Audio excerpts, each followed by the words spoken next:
Good evening my dears.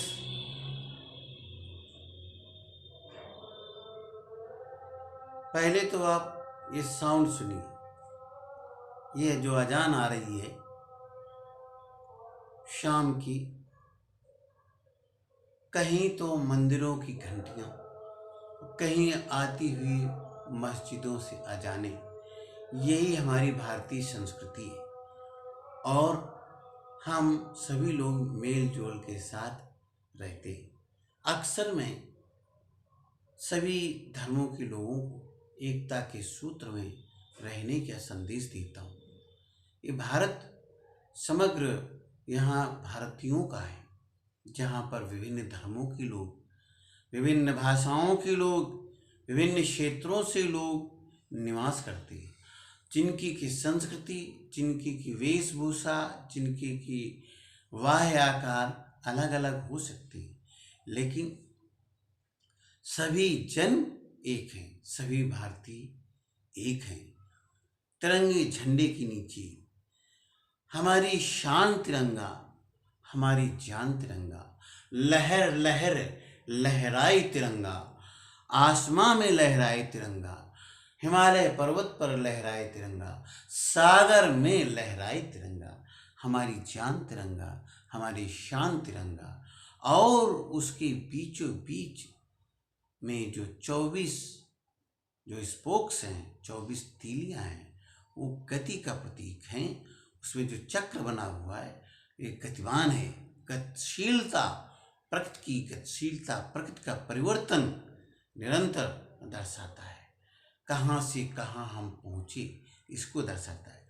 तो प्यारे साथियों, मैं आपको भारतीयों को एक समग्र रूप से देखता हूँ।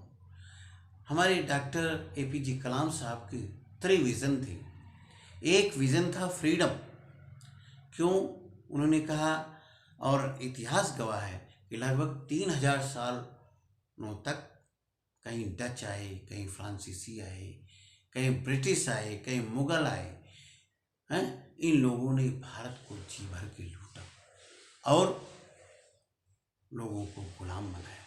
तो कलाम साहब का फर्स्ट जो विज़न था इंडिया के लिए वो थी फ्रीडम। स्वतंत्रता हमारा जन्मसिद्ध अधिकार है। दूसरा विज़न था development. We want to see India as a developed nation. So we should be counted as a developed nation. Third point था कि how we should reach on the unity and integrity of the nation, how we should maintain it, and how we should progress in every day, how we should develop ourselves. 3 visions of Dr. APJ Kalam have taught us how to behave in the society, how to live in the society, how to accept the social changes. There are so many caste, creed, there is no discrimination based on caste, creed, sex. There is no kind of discrimination in our India. And हम लोगों को भारतीय संविधान की प्रस्तावना में भी 5 प्रकार की आज़ादी का प्रावधान किया गया है। विचार, अभिव्यक्ति, विश्वास, धर्म और उपासना की स्वतंत्रता। यहाँ पर हमें 5 प्रकार की आज़ादी प्राप्त है। तो हम उस आज़ादी को बरकरार रखें और अपने को विकसित देशों में अपने भारत को गिनने के लिए सतत प्रयास करते रहना चाहिए। बहुत बहुत धन्यवाद।